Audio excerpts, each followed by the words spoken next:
Today we have Osnat presenting Understanding the Link Between Smoking and Diabetes.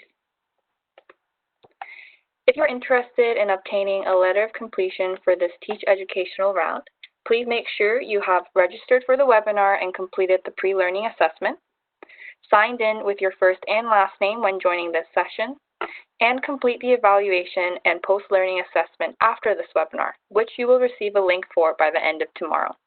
You will have 1 week to complete the evaluation and post-learning assessment. Please note that a copy of today's presentation slides will be sent along with a recording of this webinar by the end of tomorrow.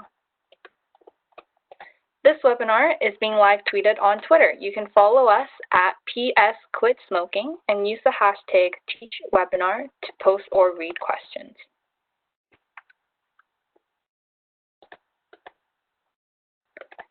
Our presenter today is Dr. Osnat Melamed, a family and addictions physician with the Addictions Division at CAMH and assistant professor in the Department of Family and Community Medicine at the University of Toronto.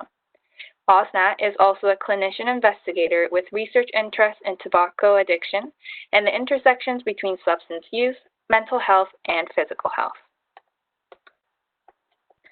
The presenter has no disclosures or conflicts of interest to share.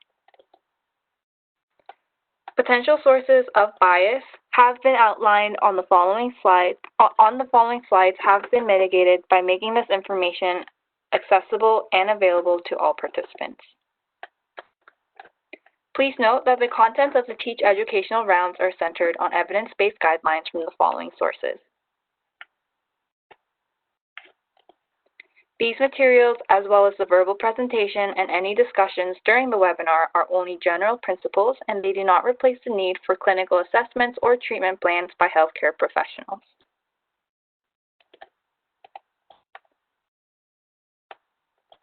As a final reminder for those that have just joined us, I'd like to orient you to the chat feature that we will be using today. If you have any questions or comments throughout the webinar, please feel welcome to submit your questions in the chat room. To use the chat feature, please click on the speech bubble icon at the bottom of your screen and make sure you are selecting all participants to ensure all panelists and participants will be able to view your submissions. With that, I will pass it on to our presenter.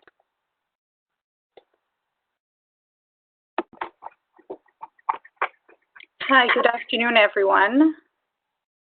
I am Osnat Melamed, and I am a family and addictions physician working here at the Center for Addiction and Mental Health, CAMH, working both at the Nicotine Dependence Clinic and at the Compass General Addictions Clinic.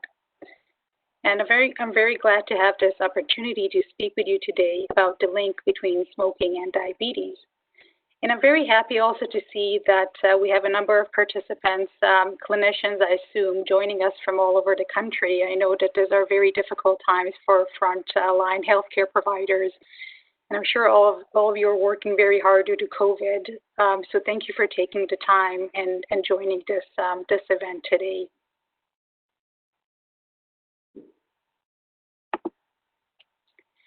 So I'll start by talking about reviewing some of the learning objectives that we have today.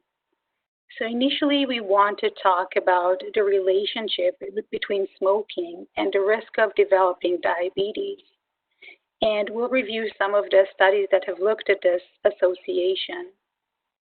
Then we also want to talk about what is it about smoking that interferes with glucose homeostasis. And as you'll see in the talk, we'll review some of the mechanisms that are involved in this link. And lastly, we want to talk about what are the effects of smoking cessation on glucose levels. And we want to address this question both in people who have diabetes, what does it mean to them to quit smoking? What are the effects on their diabetes control? But also look at people who do not have diabetes and are simply quitting smoking and talk about some implications for our clinical practice, what we should advise those people. So we'll start by looking into our first objective for today. We'll talk about the relationship between smoking and the risk of developing diabetes. So in order to answer this question, we have to tap into some observational studies. And observational studies are well suited to answer this question: does smoking pose a risk for people to develop diabetes? So we can see here a meta-analysis that looked into 25 studies that aimed to answer this exact question: does smoking add the risk for diabetes? And what we can see here that among the 25 studies, what they did is enroll people who were free of diabetes at baseline, and they followed them over time. And usually the follow-up period is years, even decades. And later on at the end of this study, they can compare the group of smokers with a group of non-smokers and see how many of those people have developed diabetes. And once that comparison is made at the end of the trial, we can see that in 19 out of the 25 studies in this meta-analysis, smoking was associated with a higher risk of people to develop a new onset of diabetes. And as you can see, if we combine, which is what a meta-analysis does, combine all the results of the different studies, what we can see is that the combination suggests that there is a 44% increase for people who are smokers to develop diabetes.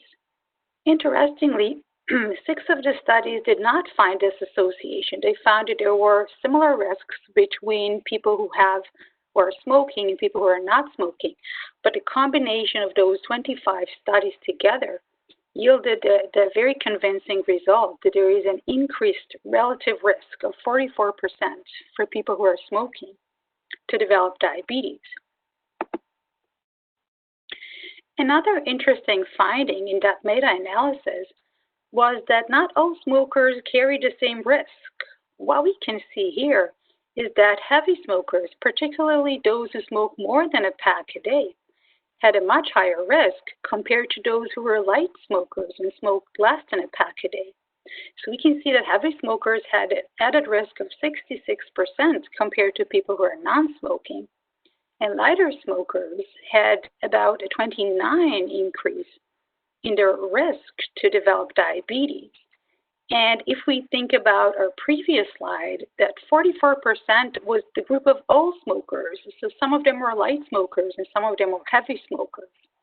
But we can definitely see that there is a dose-dependent relationship between smoking and the development of diabetes. Another interesting finding was that it wasn't just the heaviness of the smoking that mattered, it was also the duration, suggesting that there is something about smoking with a cumulative effect that slowly, gradually, over time increases our risk to develop diabetes.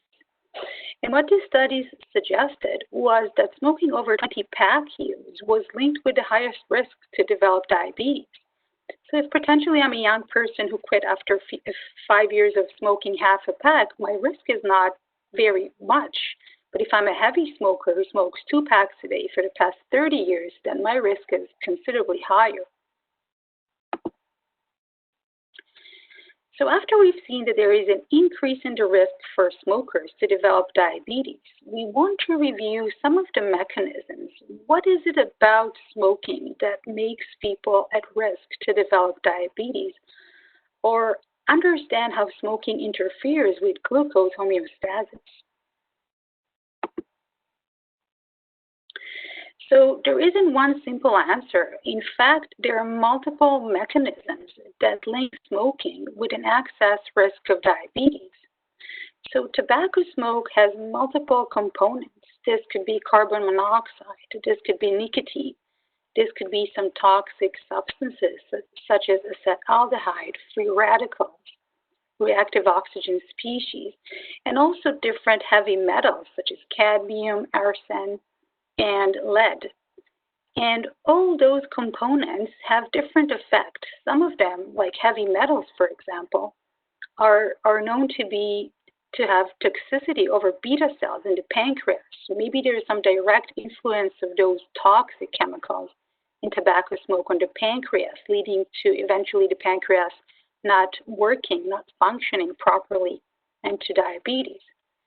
And also there is some evidence to suggest that the effect of nicotine itself in the tobacco smoke, the effect of nicotine, which is, we all know, the psychoactive substance in tobacco smoke, nicotine as a stimulant can cause some systemic inflammation and increase insulin resistance. And eventually, over time, these changes may lead to a person developing diabetes. So we will now review some of those mechanisms in more detail. So we said that smoking leads to insulin resistance. But what is it about smoking that causes this? So just briefly to review, we know that when a person eats, and there is a carbohydrate load, we know that blood glucose levels go up. And the pancreas senses the glucose levels in our blood, and as a response releases insulin. What happens then is that mostly the skeletal muscles in our body, usually in big groups of muscles such as the legs, arms, and other area, there is an uptake of glucose by skeletal muscles, and eventually we get a reduction in glucose blood levels. But what is seen in people who smoke is, as a response to eating and carbohydrate load, we see that the uptake of glucose in the muscles is much lower compared to people who are non-smokers. So people who are smoking, the glucose uptake is lower by up to 40%. So that means there is a much higher level of glucose that stays in our blood after a meal when we are smoking. And eventually, over time, that may contribute to the development of diabetes. So that is what we call insulin resistance. Now, how does smoking cause this insulin resistance? So it is mainly believed to be the effect of nicotine itself. So as we all know, nicotine acts as a sympathomimetic agent, kind of inducing the stress response or fight or flight response. And as a result of that stimulant effect, we know that there is a surge in a release of different sorts of hormones, such as catecholamines, which could be epinephrine. There is cortisol secretion. There is growth hormone. And all of those hormones counteract insulin. So that could explain the insulin resistance that we see in people who smoke. And what we do know is that if a person is a smoker, their pancreas has to work extra hard to reduce the blood glucose levels by providing extra insulin to overcome this insulin resistance. And over time, this fatigues the pancreas, and perhaps another reason that over time it will cause diabetes.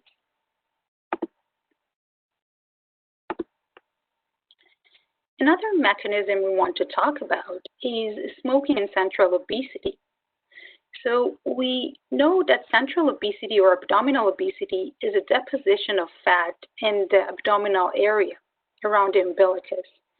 And it is defined in men as a waist circumference of above 102 centimeters, or for women, a waist circumference of above 88 centimeters. And we do know that it is quite prevalent among smokers. We know that about half of the smokers would have abdominal obesity. And we know again that the reason that smokers are more likely to have abdominal obesity compared to non-smokers is again that effect of nicotine on our hormonal systems in the body. So we know that nicotine increases the sympathetic activity and excess cortisol secretion leads to sort of an inflammation response, which eventually leads to deposition of visceral fat around the abdominal area. And we know that abdominal obesity is a risk factor for the development of diabetes.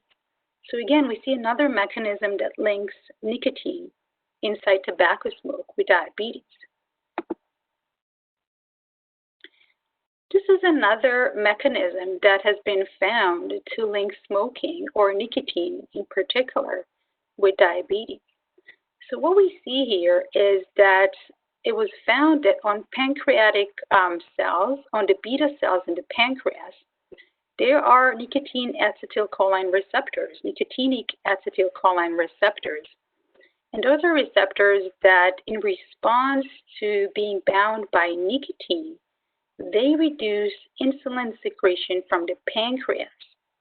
So as we can see here in the graph on the right, when there is a carbohydrate load, which is in the black bars, we see that in high levels of nicotine, and that's on the right-hand side, we see a reduction in the insulin production from the pancreas.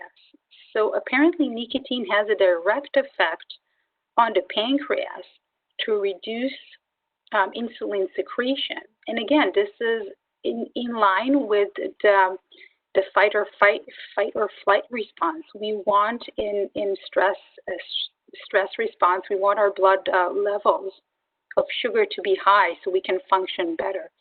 But again, over time, if nicotine is consumed every day and there is a reduction of insulin secretion, that will lead to high blood glucose levels and eventually contribute to diabetes.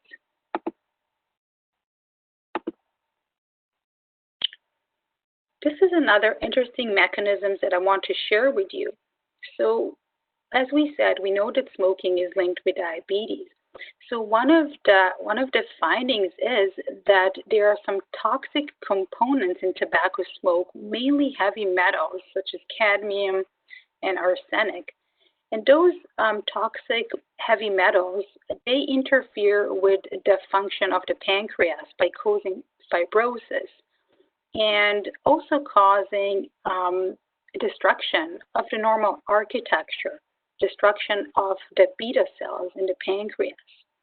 So what we can see here at the right-hand side in the picture detailed A, we see a normal islet. These are the islets of Langerhans, and those are where the beta cells in the pancreas are concentrated. And you can see them because they stain very nicely, that islet.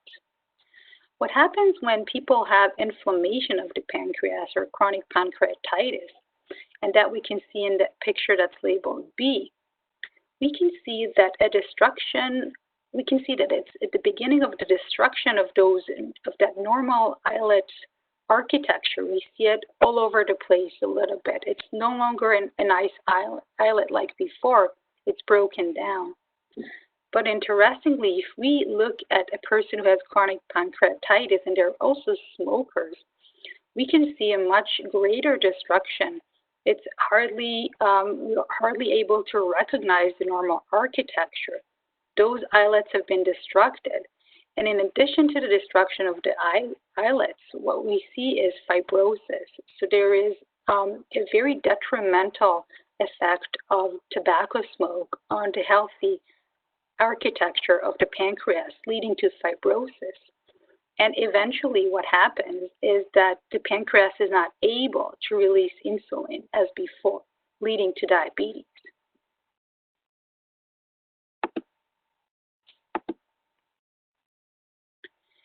So just to summarize, we spoke about a few of the mechanisms that link smoking with diabetes. And we talked about the increase in insulin resistance. We talked about the visceral fat, the abdominal obesity accumulation. And we also talked, just in the previous slide, about the toxic effects on the pancreatic architecture and function, eventually. But we also want to talk about the link between smoking and unhealthy behaviors. We do know that there is a cluster of health risk behaviors among people who smoke. So we know that if a person presents to us, a smoker presents to us for treatment, we know that compared to people who are not smokers, they're more likely to have obesity, low levels of physical activity, high levels of alcohol consumption, and also poor diets that are very limited in fruits and vegetable consumption. And this is a graph that will demonstrate the clustering of health risk behaviors among people who are smokers. So in this graph, which was collected, this is data that was collected in the United States. And what they did is they looked at people who were presenting to a smoking cessation clinic. And they questioned them about other health risk behaviors that they may have. And interestingly, when smokers presented for treatment, it was found that the vast majority of them were also facing problems with their weight. They were obese and overweight. We can see that also in the black line. There are a lot of people who report excess drinking. And the levels of physical activity are relatively low, and we see that about a quarter of all the people who are presenting were physically inactive. Another thing that was pointed out in this study is that racialized communities, and in the States they're talking about Latino populations and African Americans compared to Caucasians, we see that they had higher levels of those risk factors, which may be related to the fact that they have social disadvantage and other issues that prevent them from maintaining a healthy, active lifestyle. So we spoke about how smoking interferes with glucose homeostasis. And just to summarize, we said that for people without type 2 diabetes, people who are free of diabetes, we know that smoking increases the risk for diabetes over time. We know that the risk is dose dependent. Heavier smokers have a higher risk. And we also know that the highest risk is in people who have 20 pack years or more. But what happens with glucose homeostasis in people who have type 2 diabetes and are smokers? So this is a very challenging situation because it makes it harder for the person to control their blood sugars because of all those mechanisms that we just discussed. It is inevitable that many of them will have poor glycemic control, and that will lead to micro and macrovascular complications. And those will eventually lead to higher risk of mortality.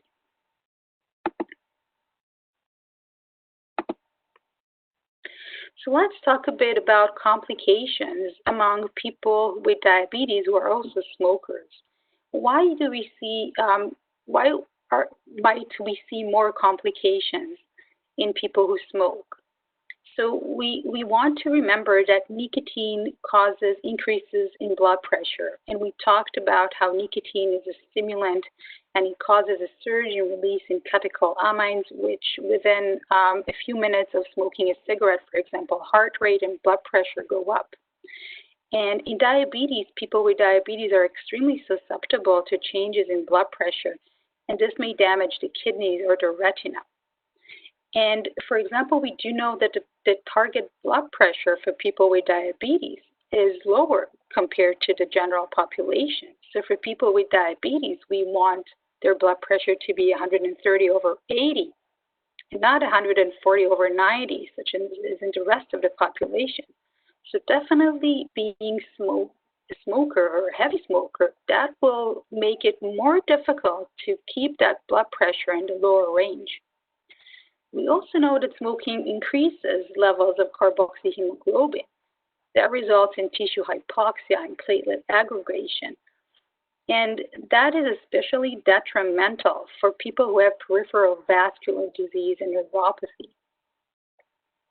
We also know that smoking leads to a poor lipid profile, and people with diabetes will have an unfavorable lipid profile with high levels of the bad cholesterol, such as LDL or VLDL, and low levels of the good cholesterol, HDL.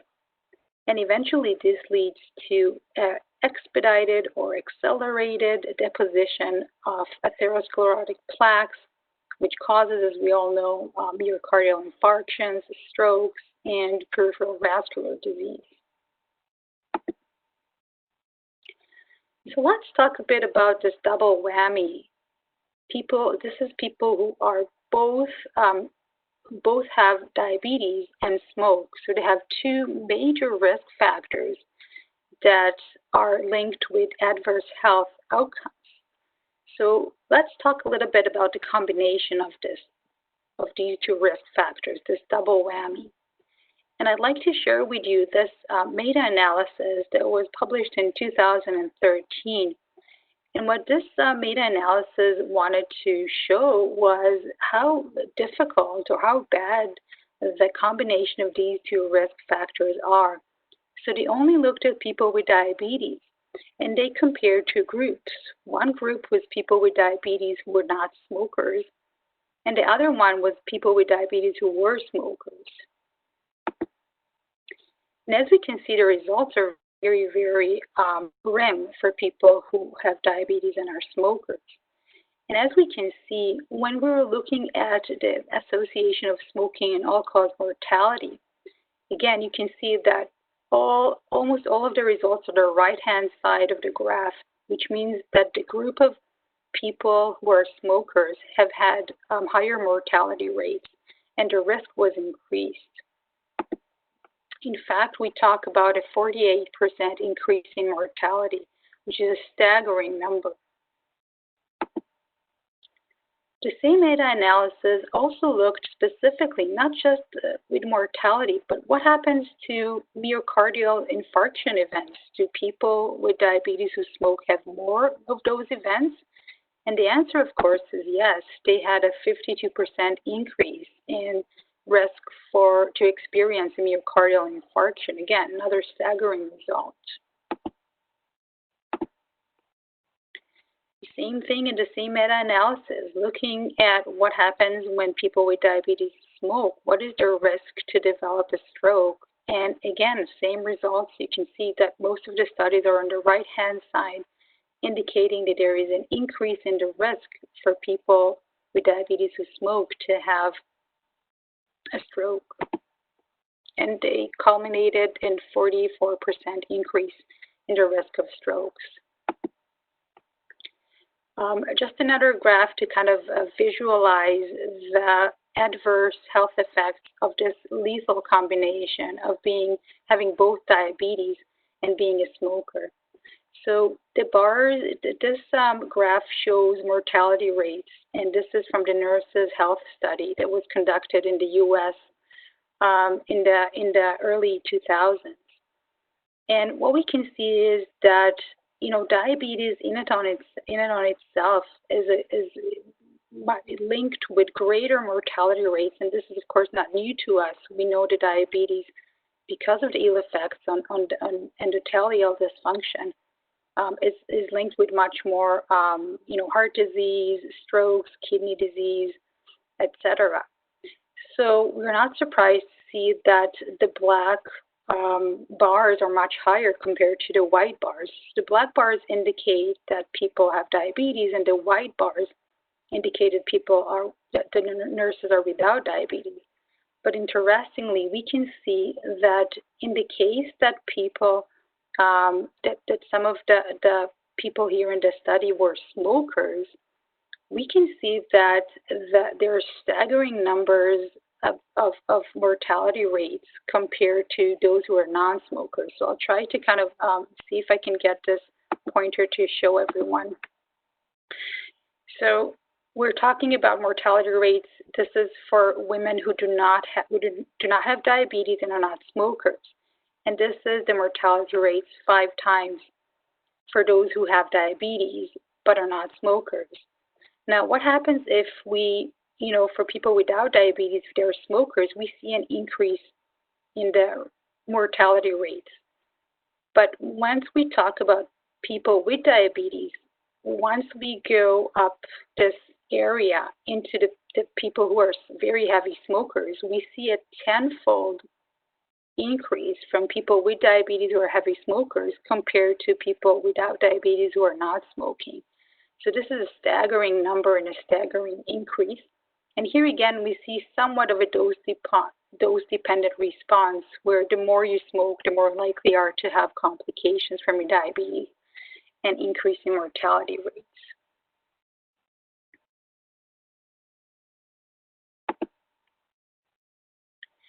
One of the things that I also want to share with you is some of the differences between, who are these people that are both have diabetes and are also smoking? So this was an interesting study trying to characterize, is there something unique about this population of people who are smokers and have diabetes? And what we can see here is that there are different characteristics. So one of the things that was very common among people with diabetes who smoke was that they had other health risk behaviors. We can see here that a lot of them are not physically active and there is more at-risk drinking. We also know that mental health tends to be an issue, and there was a high prevalence of mood disorders among people with diabetes who smoke.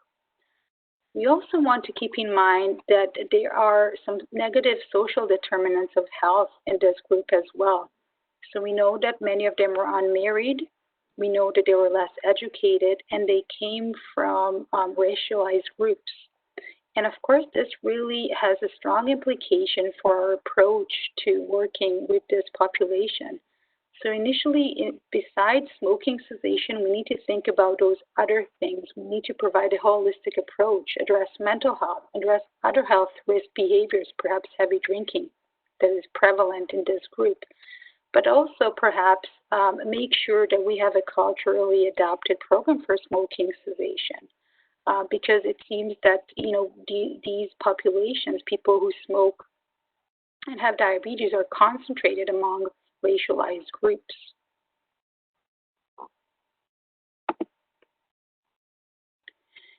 And we're getting to the last part of our talk today. In this part, we wanted to describe what happens when people quit smoking. What are the effects of quitting smoking? We all know and agree that quitting smoking is probably the single most important thing that a person can do for their health.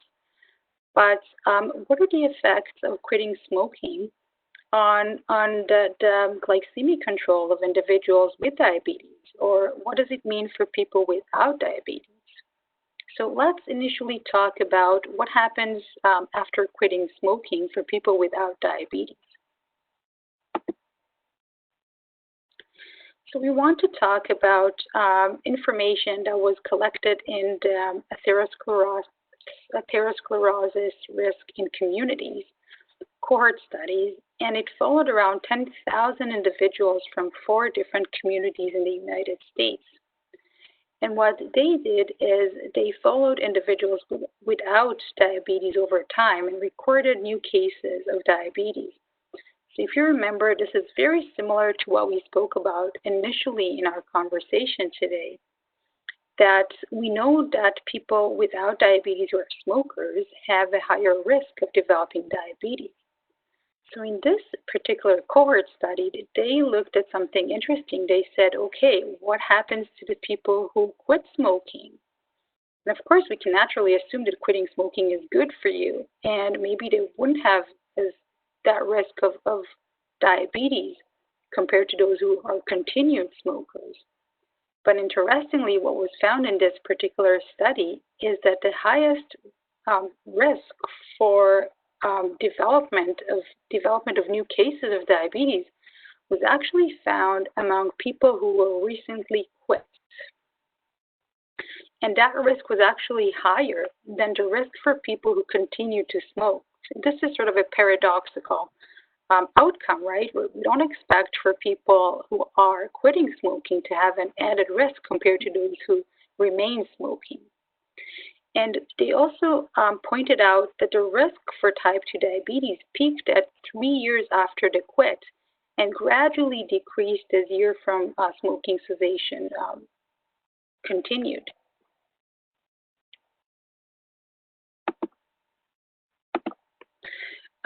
Just to depict a bit better the results of the previous slide, they also provided us with this graph that I think helps kind of visualize what the results are.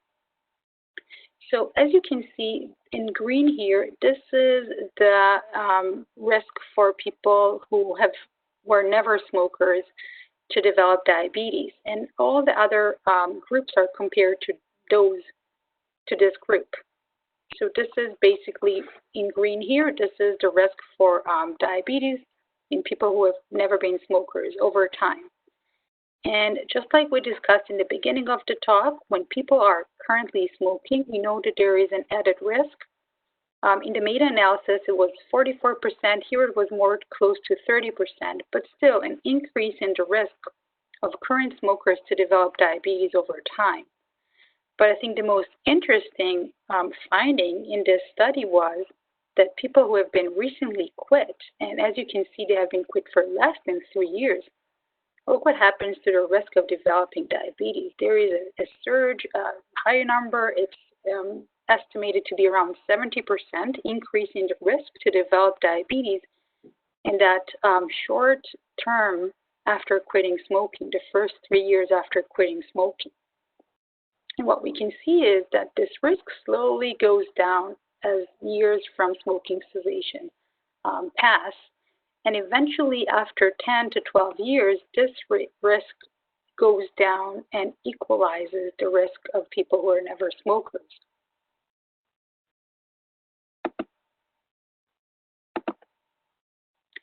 So we saw that there is an increase in the risk for people who are quitting to develop diabetes in the first 3 years post-quit. But what happens if I'm a person already with diabetes and now I'm quitting? What does it mean for my glucose control? So let's look at some of the evidence.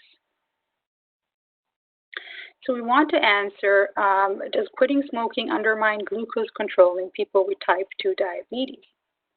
And this is a report that was published recently in The Lancet in 2015.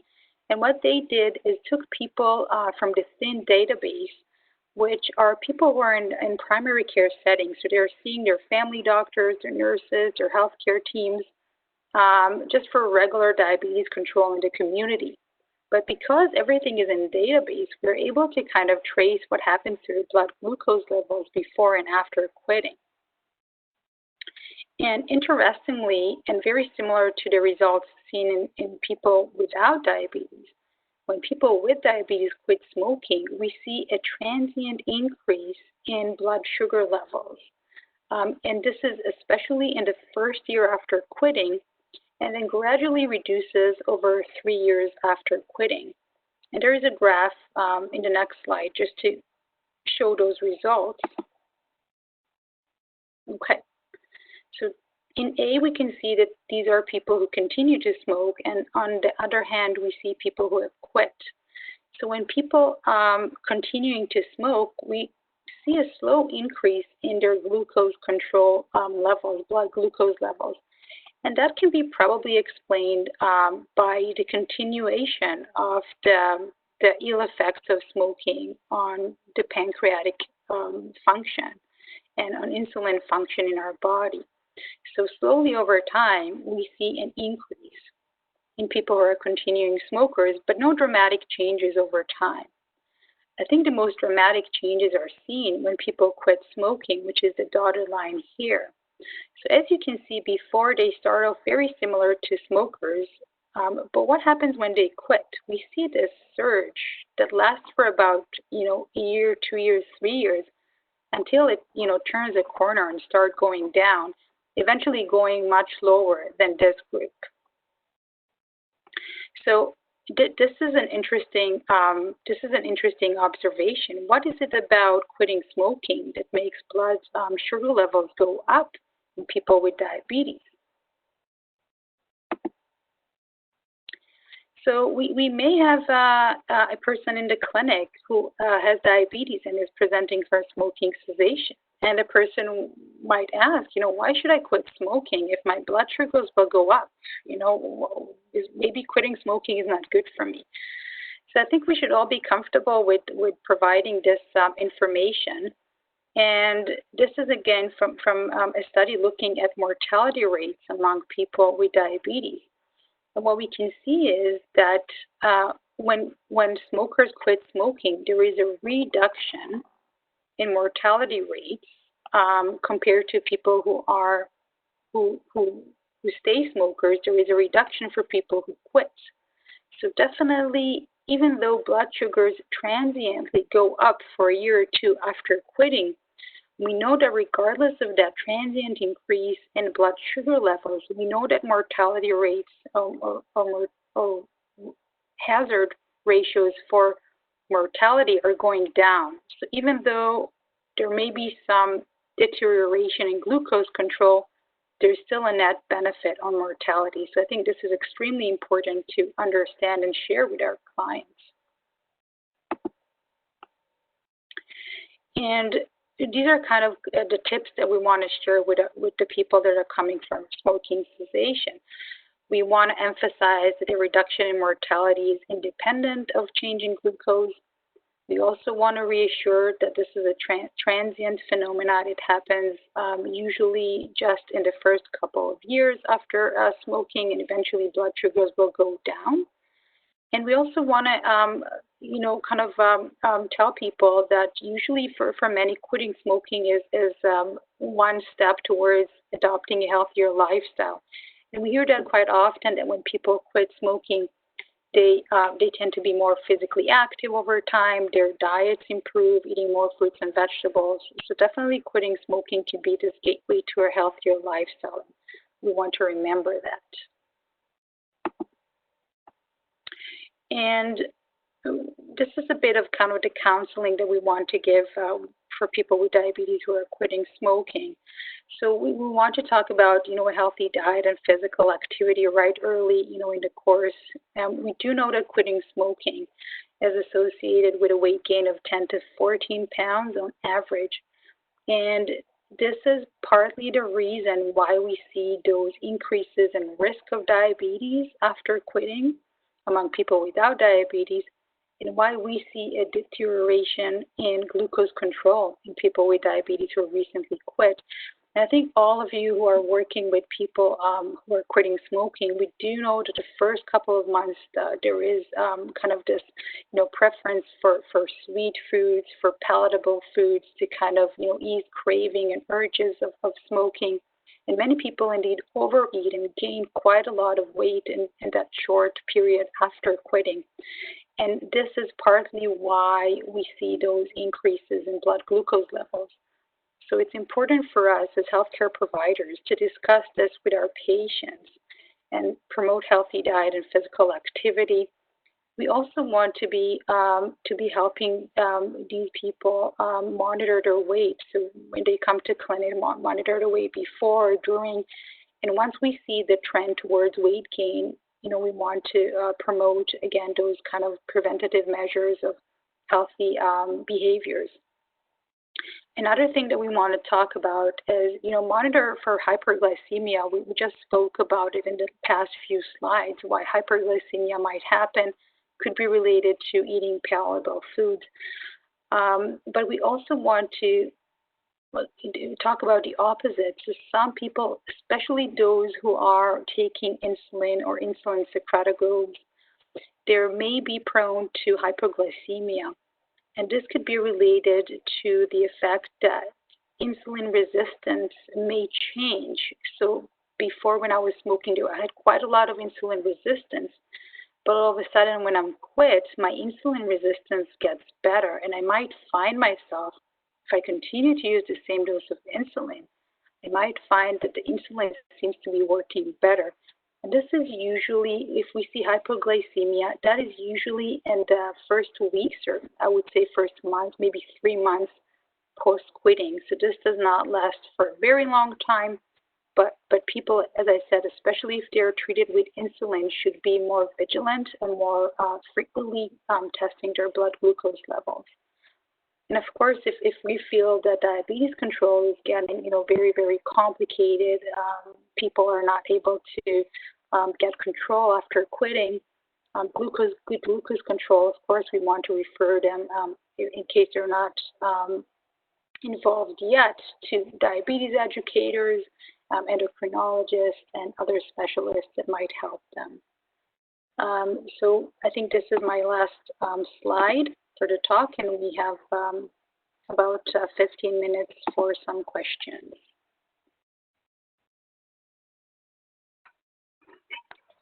Thank you, Osnat. We have a few questions to start us off. While you are answering them, I'm going to invite the participants to enter any questions that they may have into the chat room. So the first question is the inflammatory process in the pancreas the same for nicotine from nicotine replacement therapy products? Yeah, so this is an excellent question, and I'm glad this was brought up. So I think, what we want to remember, and I don't have the figure here, but we want to remember that smoking, tobacco smoking, provides the body with very, very high levels of nicotine, and they're not comparable to what patches or even short-acting nicotine replacements deliver. So I think when people quit smoking using NRT, their body sees a much lesser level of nicotine. And if we recall, there is sort of this effect of very high levels of nicotine to increase inflammation and the stress response. We believe that this will probably be very much attenuated when we use NRT. And at the same time, we also want to remember that NRT is usually given as a treatment course. So it's already a step down from smoking. And eventually, within a couple of months, the goal would be to wean off all nicotine sources. So it's sort of a small price to pay for quitting. But I agree, it is nicotine, it is a stimulant, and it may have some effects on all the processes that we're just talking about. And similar to that question in your response, there was another question that asked, is there any connection to high NRT doses and the risk for hyperglycemia following smoking cessation? Right. So I think that it is mostly the quitting smoking itself that is linked with changes in glucose levels. And again, this is mostly due to, several factors. We talked about kind of post-cessation weight gain as one of the reasons, and depending on what people eat, what their diet is, we know that there is a preference for palatable foods. So people may eat high-calorie dense foods, which may increase their blood glucose, regardless of nicotine. But but we do know that that hyperglycemia is related both to nicotine, but also it may be related to all those changes that are that we find in the system of a person who has smoked for many years. So we know, for example, that abdominal obesity will not go away, and abdominal obesity is linked with insulin resistance. So potentially there is something in the balance that is disrupted when people quit smoking. And it's not fully understood, but again, part of it is related to the increase in weight, and part of it is perhaps related to some metabolic dysregulation that is caused by many, many years of smoking. So I'm not too concerned with nicotine replacement treatment, even high doses, as long as the person, is able to quit, that's fantastic. And as you all know, we use even up to 4 patches of 21 milligrams as a maximal dose in our clinic. And I wouldn't be concerned about that, first of all, because it will help the person quit. But second, it's still even 4 patches of nicotine will give us a lower level of nicotine compared to cigarette smoking. And it is a short-term treatment. We usually give it for a few months, weeks, months, and it's not continued like that for a very long time. So I'm not too concerned about high doses of nicotine replacement. Okay, thank you. And there's one final question. Is it the smoke that causes insulin resistance, or is it the nicotine in products such as cigarettes, vaping products, or NRT? Yeah, so another wonderful question, and thanks for bringing up e-cigarettes, because I think this is a valid point. I think most of the insulin resistance that we see with most of the mechanisms that are associated with it are really initiated by the nicotine. So it is the stimulant effect of nicotine that causes an increase in visceral obesity, an increase in insulin resistance. And you're absolutely right. What does this mean for people who are continuing to use e-cigarettes with very high levels of nicotine? I think we do have to keep in perspective that if a person is quitting smoking after many years of smoking, and the only way that they're able to quit tobacco smoke is by vaping, there are many other health benefits to making this transition. But you're right, we should counsel patients who are using e-cigarettes as a way of quitting smoking to use it in a mindful way. And I've just had this discussion with a patient of mine not too long ago about, using, for example, 1 to 2 pods of Juul or other e-cigarettes. How about trying to reduce that as opposed to, using it in a grazing pattern, using it just a few times a day, putting on restrictions such as using it just outside, and gradually reducing the amount of vape that we use. And you're right, from the metabolic perspective, the body will be better off if it sees lesser amounts of nicotine. So that is definitely something we want to discuss with our clients who are using e-cigarettes. Again, if they're able to, but that would be the recommendation, to try to work towards that. Thank you, Osnat. We have one final question. It says, do you have a preference for NRT inhaler or spray for patients with diabetes? Not sure what that means. Dysfunction?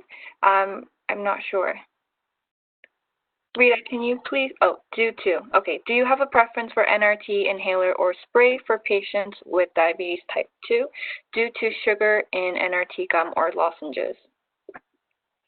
Yeah, so I think in general, for people who are trying to quit smoking, we try to promote the use of combination NRT, both patches, which are long-acting and short-acting. I don't think there is any difference between the short-acting, the types of short-acting that we use. If we look at their pharmacokinetics, they're very, very similar. Meaning that they provide very small bursts of nicotine, levels of nicotine still very much lower compared to tobacco smoke itself. So it's kind of patient preference. If people are, have a preference for the spray, they should go with it. Same for the inhaler. I find that people usually kind of like one form over the other. So I am kind of all for letting them try the different forms and whatever seems to be working for them. I don't think there is a difference with regard to their glucose control. Okay, thank you. So that is the end of our Q&A session. Thank you, Osnat, for the very informative webinar. I'm seeing lots of comments in our chat room saying that they also found it very helpful. And thank you to everyone who attended. I would like to invite everyone to stay online for a couple more minutes for some closing remarks. Here is Osnat's contact information if you would like to jot that down. And in case you aren't able to jot that down in time, please note that this webinar has been recorded and it will be distributed with a copy of the slides so you can share it with your colleagues. A reminder that a link to the evaluation and post-learning assessment will be sent by email by the end of today, and you will have 1 week to complete it for a letter of completion. If you participated as a group, please email teach@kmh.ca with the list of the names who attended together by 3 p.m. today. Our next webinar will be called Adapting to COVID-19 in the Clinical Workplace. Registration will be available soon, and our presenter will be determined. If you missed a portion of today's webinar, or interested in viewing it again, or would like to view our previous webinars, an archive list can be found on our website. Thank you, everyone, and have a great rest of the week. Bye, everyone.